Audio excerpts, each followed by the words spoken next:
ಈಗ ರಾಯರೆಡ್ಡಿ ಅವರ ಮಾನ್ಯ ಅಧ್ಯಕ್ಷರೇ,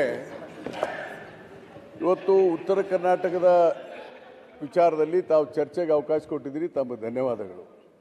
ಆದರೆ ಕ್ವಶನ್ ಅವರ್ ತೆಗೆದು ಕೂಡಲೇ ಉತ್ತರ ಕರ್ನಾಟಕದ ಚರ್ಚೆ ಮಾಡುವಂಥ ಅವಶ್ಯಕತೆ ಇಲ್ಲ. ಮಾನ್ಯ ವಿರೋಧ ಪಕ್ಷದ ಮುಖಂಡರು, ವಿರೋಧ ಪಕ್ಷದ ನಾಯಕರು ಅವರಿಗೆ ಕೇಳ ಹಕ್ಕಿದೆ, ನಾನು ಅದ್ರ ಬಗ್ಗೆ ನಾನು ಡಿಸ್ಪ್ಯೂಟ್ ಇಲ್ಲ. ಆದರೆ ನೀವು ಈಗಾಗಲೇ ಅಜೆಂಡಾದಲ್ಲಿ ಉತ್ತರ ಕರ್ನಾಟಕ ಚರ್ಚೆ ಹಾಕಿಬಿಟ್ಟಿದ್ದೀರಿ. ಹಾಕಿದ್ರಿಂದ there is no meaning for the adjournment motion at all.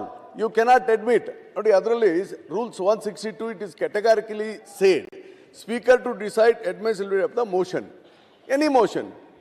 ಅದಕ್ಕೆ ನೀವು ಡಿಸೈಡ್ ಮಾಡಬೇಕು. ಅದಕ್ಕೆ ಈಗಾಗಲೇ ನೀವು ಅಜೆಂಡಾದಲ್ಲಿ ಫಿಕ್ಸ್ ಮಾಡಿಬಿಟ್ಟಿದ್ದೀರಿ ಉತ್ತರ ಕರ್ನಾಟಕ ಚರ್ಚೆನ. ಅದಕ್ಕೆ ಅವರೇನು ಅಜರ್ಮೆಂಟ್ ಮೋಷನ್ ಕೊಟ್ಟಿದ್ದಾರೆ ಅದಕ್ಕೆ ವ್ಯಾಲ್ಯೂ ಇಲ್ಲ. ಅದನ್ನು ತಾವು ಅವ್ರಿಗೆ ಹೇಳಿ ಕ್ವಶನ್ ಅವರ್ ಮುಗಿದ ತಕ್ಷಣ ಉತ್ತರ ಕರ್ನಾಟಕದ ಚರ್ಚೆ ಮಾತಾಡಿ. ಬಹಳ ಸಂತೋಷ ನೀವು ಒತ್ತಾಯ ಮಾಡ್ತಿರೋದು, ನನಗೆ ದೇರ್ ಇಸ್ ನೋ ರೂಲ್. ಅದಕ್ಕೊಂದು ರೂಲಿಂಗ್ ಕೊಡಿ. ಚರ್ಚೆ ಮಾಡೋದು ಅವಶ್ಯಕತೆ ಇದೆ ಅಧ್ಯಕ್ಷರೇ. ಅದು ನಿರ್ಧಾರಕ್ಕೆ ನೀವು ಚರ್ಚೆ ಮಾಡಬೇಡಿ. ರಾಯರೆಡ್ಡಿ ಅವರು ಹೇಳಿದ್ದೀರಿ ತಮ್ಮ ಸಲಹೆ ಅಲ್ಲ, ಅದಕ್ಕೆ ಒಂದು ರೂಲಿಂಗ್ ಕೊಟ್ಬಿಡಿ ಅಂತ ಹೇಳಿದ್ದ ನಾನು. ನೀವು ನಿಮ್ಮ ರೋಗವು ನಿಂದೆ, ಮದ್ದು ನಿಂದೆ, ಮತ್ತೆ ನಾನೇ ಕೇಳಿ ಕೂತ್ಕೊಳ್ಳೋದು. ನಿಮ್ಮ ವಿಚಾರ ತಾವೆಲ್ಲ ಹೇಳಿದ್ದೀರಿ. ಇಲ್ಲಿ ವಿಷಯ ಕೇಳೀಗ ಆಯಿತು. ನಿಯಮ ಪ್ರಕಾರ ನಿಮ್ಗೆ ಗೊತ್ತಿದೆ. ನಿಯಮ ಪ್ರಕಾರ ನಮಗೆ question hour is very important ಅಂತೇಳಿ ಫಸ್ಟ್ ಕ್ವಶನ್ ಅವರ್ ತೆಕ್ಕೊಳ್ಳುವಂಥ ನಿಯಮ ಪ್ರಕಾರ. ಅದರ ಅನುಗುಣವಾಗಿ ನಾವು ಕೂಡ ಎಜೆಂಡಾದಲ್ಲಿ ಫಸ್ಟ್ ಕ್ವಶನ್ ಅವರ್ ಆದ ನಂತರ ವರದಿಯನ್ನು ಒಂದು 2 ಮಿನಿಟ್ಸಲ್ಲಿ ಸಲ್ಲಿಸಿ ಮತ್ತೆ ಉತ್ತರ ಕರ್ನಾಟಕ ಚರ್ಚೆ ಅಂತೇಳಿ ನಾವು ಅದನ್ನು ಎಜೆಂಡಾದಲ್ಲಿ ಕೂಡ ಹಾಕಿದ್ದೇವೆ. ಈ ಮಧ್ಯದಲ್ಲಿ ಪ್ರತಿಪಕ್ಷದ ನಾಯಕರು ಕೂಡ ಇವತ್ತು ಒಂದು ಅದರ ಬಗ್ಗೆ ನಿಲುವಳಿ ಸೂಚನೆ ಕೊಟ್ಟಿದ್ದಾರೆ.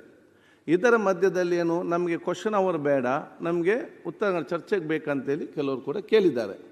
ಕೆಲವರು ಕ್ವಶನ್ ಅವರ್ ಬೇಕಂತ ಹೇಳಿದ್ದಾರೆ. ಈಗ ನೀವು ನನ್ನ ವಿಚಾರ ನಾನು ಈಗ ಹೇಳಿದೆ ಅಂತ ಹೇಳಿದೆ, ನಿಮ್ಮ ಒಂದು ಸಮಾಧಾನವಾಗಿ ಕಾಂಪ್ರಮೈಸ್ ಆಗಿ ಹೋಗಲಿಕ್ಕೆ ನಿಮಗೆ ಉತ್ತರ ಕರ್ನಾಟಕದ ಚರ್ಚೆ ಆದ್ಯತೆ ಬೇಕಾದಲ್ಲಿ ನಿಮ್ಮ ಅರ್ಥ ಮಾಡಿಕೊಂಡು ಸರ್ಕಾರ ಕೂಡ ಅದನ್ನು ಹೇಳಿದೆ ಮೊದಲು ತಗೊಳ್ಬೋದು ಅಂತ ಹೇಳಿಕೊಂಡು ನಾನು ಬೇಕಾದರೆ ಉತ್ತರ ಕರ್ನಾಟಕ ಚರ್ಚೆಗೆ ನಾನು ಮೊದಲ ಆದ್ಯತೆ ಎಲ್ಲ ಬದಿಗಿಟ್ಟು ಮೇಲೆ ನಾನು ಕೊಡಲಿಕ್ಕೆ ನಾನು ತಯಾರಿದ್ದೇನೆ. ಆದರೆ ಒಂದು ನಿಮಗೆ ನಿಲುವಳಿ ಸೂಚನೆ ಮಂಡಿಸಲಿಕ್ಕೆ ಆಗುವುದಿಲ್ಲ. ನಿಲುವಳಿ ಸೂಚನೆ ಮಂಡಿಸಬೇಕಾದ್ರೆ ಅದು ಕ್ವಶನ್ ಅವರ್ ಆದ ನಂತರನೇ ನೀವು ಮಂಡಿಸಬೇಕು. ಆದ ಕಾರಣ ಈ ಎಲ್ಲ ವಿಚಾರ ಬೇಕಾದಲ್ಲಿ ಒಂದು ಸ್ಟೆಪ್ ಮುಂದೆ ಹೋಗಿ ನಾವು ನೇರವಾಗಿ ಉತ್ತರ ಕರ್ನಾಟಕ ಚರ್ಚೆ ಬೇಕಾದ್ರೆ ಹೋಗುವ, ಅಥವಾ ಪ್ರಶ್ನೋತ್ತರ ತೆಕ್ಕೊಂಡು ಇದರ ಮುಂದೆ ಹೋಗುವಂಥ ವಿಚಾರ ಮಾಡುವ.